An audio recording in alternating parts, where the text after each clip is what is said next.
जरा मुझे स्पष्ट करें, आखिर बहरूपिया है कौन? जो बहरूपिया कहा जा रहा है, जो जनता जिसके लिए कह रही है, इशारा वो भी समझ रहे हैं, जनता भी समझ रही है, जो कि बार बार पार्टियों को बदलते हैं और कभी किसी पार्टी में कभी किसी पार्टी में जा कर के अपना वोट मांगने का काम करते हैं या फिर अपने हक की बात करते हैं। केवल उन्हें अपना स्वार्थ नज़र आता है, जनता का हित उन्हें नज़र नहीं आता है। उनको बहरूपिया जनता कह रही है।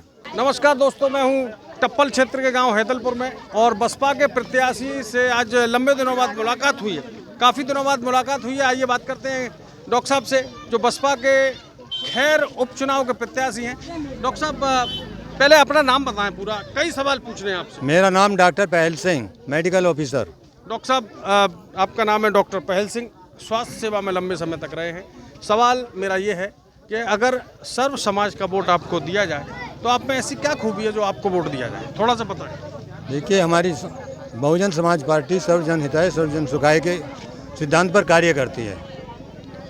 उसी के आधार पर हम कार्य करेंगे। सर्वजन सुखाय का कार्य करेंगे। सभी जाति धर्म को छोड़ को सबका कार्य करेंगे। डॉक्टर साहब, अंडला के पास के जितने भी गांव हैं, अंडला के निकट के, वहाँ पर कॉरिडोर जो निर्माण हो रहा है, उसमें गरीब और शोषितों की जो ज़मीन थी एक्वायर तो की सरकार ने, लेकिन उनको मुआवजा नहीं दिया। ऐसे पे क्या कहेंगे आप? देखिए,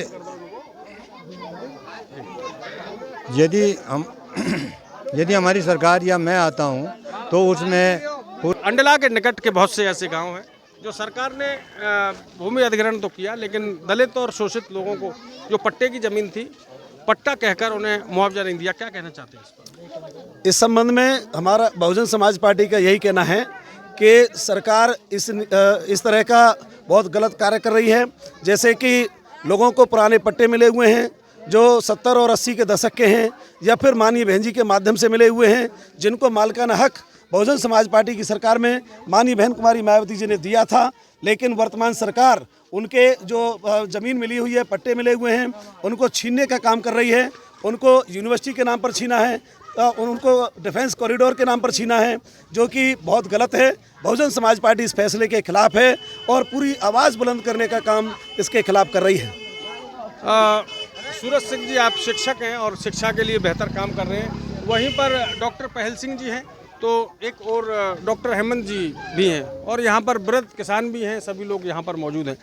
एक सवाल मैं आपसे करूँगा जी, शहर को छोड़कर आप देहात में क्या कर रहे हैं? आप पर बहुत सारी जिम्मेदारियाँ, यहाँ क्यों आए आप? क्या कारण है यहाँ आने का? देखिए सर, ये हमारे जो डॉक्टर पहल सिंह हैं वो इस वक्त विधानसभा के प्रत्याशी हैं। सबसे बड़ी बात यह है कि मैं अगर इनको देखता हूं तो ये देखता हूं कि पूरी तरीके से जो जिम्मेदारी हैं वो सारी चीज़ों से निवृत्त हो चुके हैं। और इनको ध्यान में रख के मुझे एक 4 लाइनें ही याद आती हैं कि नवदधीच हड्डियां गलाएं, आओ मिलकर दिया जलाएं। तो मेरी नज़र में इनकी जो परिभाषा है वो एक दधीच के जैसी है कि जो अपनी हड्डियां गलाने के लिए आज जनता के बीच में आए हैं और ये इतने शानदार पद को सुशोभित कर चुके हैं। चूँकि मैं इनका जूनियर रह चुका हूं, मैंने इनको सेवा करते हुए देखा है और यहाँ तक कि जो उनकी चुनावी कैंपिंग है, मैंने उनको इतनी बारीकी से देखा है कि एक व्यक्ति का जब टायर फंस गया अभी ट्रैक्टर का, तो उसमें खुद जाके लग गए। जब खुद लग गए तो गाँव के और भी लोग उनके साथ में लग गए। तो ऐसा विधायक अगर विधानसभा में जाता है तो और धान भी उन्होंने, मतलब धान के खेती में जब देखा कुछ महिलाओं को तो उनके साथ में धान पीटे।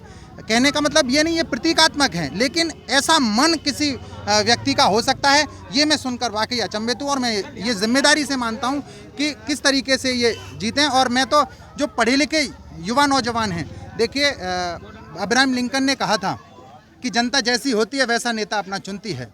तो अगर मैं ऐसा मानता हूं कि इस वक्त सबसे पढ़े लिखे व्यक्ति हमारे बीच में हैं और जो भी पढ़े लिखे व्यक्ति हैं वो ये चाहते हैं कि इस दौर का इतिहास जब लिखा जाए तो लोग ये बता पाएं कि हाँ साहब, पढ़ा लिखा व्यक्ति था और पढ़े लिखे लोगों ने वोट दे करके उसे बनाया। तो अगर शानदार व्यक्ति को अगर विधानसभा भेजना चाहते हो तो अपने आप से आगे आएँ और जिस तरीके से मदद कर सकते हैं इनके लिए चुनावी अपील करें। मैं आपके चैनल के माध्यम से इंडिविजुअल होने के नाते और पार्टी का समर्थक वोटर होने के नाते मैं ये ज़रूर अपील करूँगा कि 20 तारीख को अपना एक एक वोट देकर इनको विजयी बनाएं और न सिर्फ वोट देकर अपने जितने भी नाते रिश्तेदार हैं उन सबको फ़ोन करके इनको चुनाव में वोट कराने के अपनी जिम्मेदारी तय करें। बहुत बहुत धन्यवाद सर। डॉक्टर साहब, एक सवाल है, लगभग 400 गाँव हैं लगभग आपके विधानसभा क्षेत्र में और डॉक्टर पहल सिंह दिन रात दौड़ रहे हैं, लेकिन मुझे नहीं लग रहा कि आप 400 गांव तक पहुंच पाएंगे।